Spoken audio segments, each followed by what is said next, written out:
Hey everybody, welcome back to Football Talk with Vinny. In today's video, we're going to be going over the Atlanta Falcons.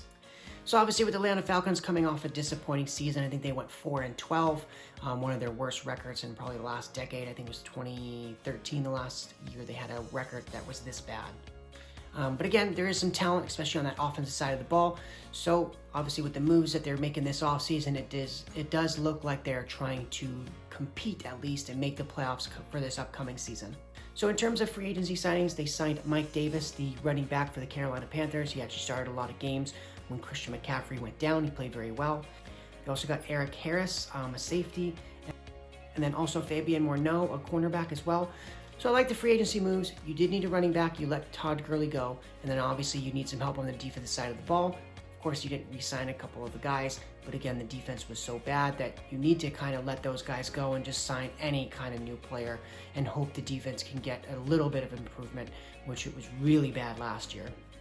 And then also for other free agency moves, again, they restructured Matt Ryan's contract, and with the restructuring, what it does is it guarantees him more money. So what they did was lower his cap number for this year, but because he's guaranteed more money, you're really stuck with him. He's a good player, so stuck isn't really not the right word, but you can't really release or trade him this year or next year because you'll have to pay him so much money just to get him off your team that it's not worth it. It's better just to keep him on your team. Now let's look at the draft. Obviously with the 4th overall pick, they took Kyle Pitts. Most people had him as the number 2 player in the entire draft after Trevor Lawrence. And then even in my mock draft, I had the Falcons taking him because again, I said to myself, once they restructured Matt Ryan's contract, I kind of knew that they're going to have to keep him. So there's no point really in drafting a quarterback because again, if your goal is to keep Matt Ryan for the next 2-3 years, you might as well use that high pick on a player that can help you win now. And then at pick 40, they got Richie Grant, so that was in the 2nd round. At the top of the 3rd round, they got Jalen Mayfield, the offensive tackle. A lot of people in some other projections that you would see in mock drafts had Jalen Mayfield going at the bottom end of the 1st round. So obviously he slipped, but again, from everything that you kind of researched, it was a deep offensive line class. So just some guys were going to slip and nobody knew who those were going to be. But again, he had a late 1st, probably early 2nd round grade on him. So to get him in the 3rd round is a really good pick for the Atlanta Falcons.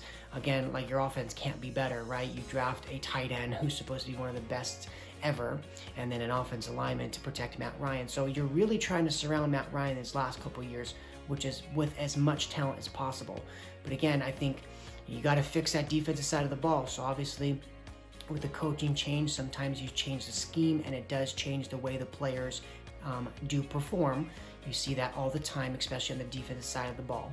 But let me just finish going over the rest of the draft picks. All of these were outside of the top 100. So you had Darren Hall, a cornerback at pick 108. Taquan Graham, a defensive tackle at pick 148. You got Avery Williams, a cornerback at pick 183. And then Frank Darby, a wide receiver. And then he was at pick 187. So again, obviously you did try to go defense. You went corner with a couple of those picks and a defensive tackle. Oh, I did skip a guy.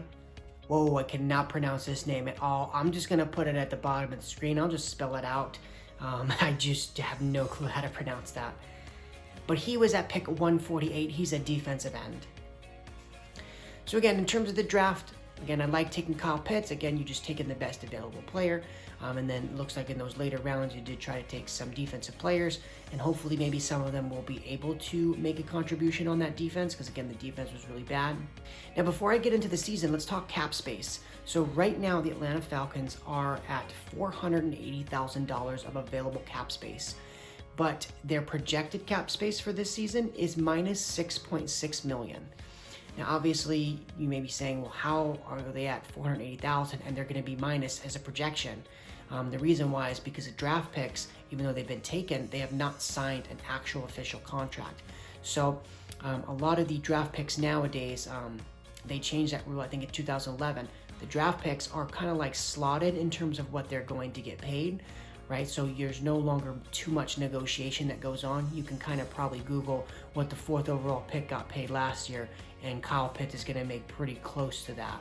So after Over the Cap does their projections of what they think each draft slot is supposed to be paid and where the Falcons had their picks. They have him at a projected -6.6. Now, obviously, that's big news because they're going to have to either A, restructure a deal or cut or trade a player in order to get under the salary cap for this season. And then obviously that kind of leads me right into the other big news that you heard, which is the potential idea of them trading Julio Jones. I think if they trade Julio Jones, it's a huge mistake. To me, if your goal is to compete for a championship this year, trading Julio, who I still believe is easily a top 10 wide receiver, does not make you a better football team. If you could trade Julio and you can get a defensive player that's relatively close to the same type of quality player that Julio is just on the defensive side, then I think it's a win-win. Because you do have a lot of offensive talent, so you can really sacrifice, I guess at that point, another offensive weapon in order to help improve this defense. I just don't think that's going to be possible, because anybody with a good defensive player is going to probably want to keep that guy. But you never know. But to me, if they trade him and they only get a couple of draft picks in return, I think it's a huge mistake, because then at that point, you're kind of telling your fan base you're trying to win, but then you trade a receiver who's definitely a top 10 receiver still in the game. And it's like, how do you try to sell your fan base on winning when you're trading a top 10 receiver? So obviously, when you look at it, again, they're going to have to restructure some deals in order to get under the $6.6 million if they don't do it. Now, Julio Jones is a good idea to maybe restructure, but I don't know if he's going to want to. Also, the way the contract is really structured right now is I think Julio Jones's salary is guaranteed for this year and next, or a portion of it next year. So if I was Julio, there's really no real reason for me to want to negotiate my contract and restructure it, because I'm already guaranteed my salary for this year and next year and the signing bonus that's due over the life of the rest of the contract. So it might be a situation where if you're Julio, you may say, okay, well, if you want to extend me, right, and instead of, just giving me extra bonus money, I want an extra 2 or 3 years added on to my contract, and that'll help lower the cap number for this year. He may do that, but then at that point, you're now locking yourself into Julio well past his 30s, well past his early 30s, and then you might get to a place where you are paying him top dollar, and eventually he will no longer be playing that way. So that might not be the best idea either. So you may have to look at another position, another player who's making a lot of money, maybe like an offensive lineman. You got the left tackle making a bunch of money, maybe try to restructure him or something. So this is really the first team that I've gone over that I think has a legitimate shot to make the playoffs. I know they were a 4-win team last year, and I think it's going to be really hard to win the division. But again, 7 teams make the playoffs. And again, Chicago made it last year, and I believe Chicago is 8-8. So I can easily see the Atlanta Falcons winning 8 games. Their offense is so elite, and you added another great offensive weapon to that. I still think that Matt Ryan is playing at a good level. Again, he's probably not the MVP of the league like he was a couple years ago, but I do think he's a fringe Pro Bowl caliber quarterback still. And again, we don't need the defense to be great. If you're at the Atlanta Falcons or you're a fan of the Falcons, you just need their defense to be not terrible, right? If their defense is in the teens, you would take that as a Falcons fan, because if your defense could be average with how good your offense is going to be, you're going to win 9, 10, 11 games with an average defense. Now, like I said, obviously, I think with the moves that were made, the goal actually, I think for every Falcons fan and also the Falcons organization is to get into the playoffs, right?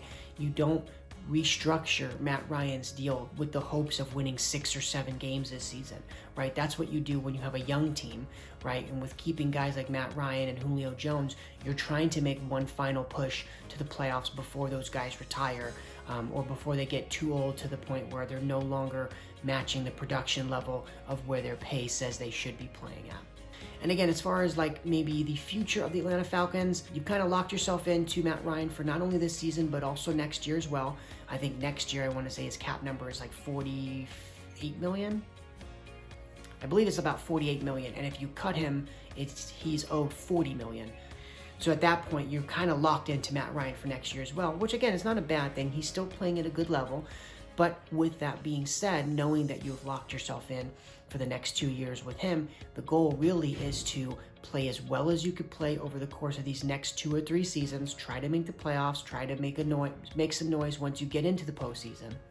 And then I think if I was the Atlanta Falcons, if you do have a bad season this year, and you are picking in the top 10 or the top 5, I think at that point it's a good idea to maybe start thinking about drafting a quarterback, because at that point you've now gotten to the point where you only have 1 year left on Matt Ryan's deal, and if you draft a quarterback this year, he can kind of sit behind Matt Ryan for the 1 year, maybe take over midway through the season, and then you can release or trade Matt Ryan after that year is over, and now you have a rookie quarterback who still has 4 years left on his deal, and you can kind of play him the next year and see kind of how you can rebuild a roster around him.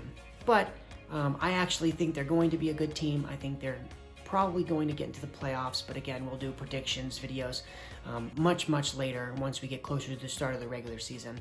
But again, I do think that they're going to be a good team. I think if they don't make the playoffs, they're going to miss it by a game or so, and at that point, you're going to know going into next offseason that the goal is to surround Matt Ryan with more talent, maybe more specifically on the defense side of the ball, to try to make that last-ditch effort push to win a championship with Matt Ryan and that roster.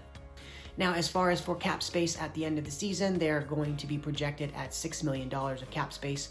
So again, they're going to be kind of strapped against the cap, which again, if you're a team and you're not technically on the rebuilding mode, most teams aren't going to have a lot of cap space, because again, you are paying a lot of players. And in the Falcons case, I want to say their top 8 or 9 guys are taking over $100 million on the salary cap. So that is a ridiculously top-heavy team in terms of contracts. But again, that's going to be it for the video. If you enjoyed the video, make sure to hit the like button. Also, consider subscribing, as it does help the channel out a lot. And thank you guys so much. I look forward to the next video. Bye.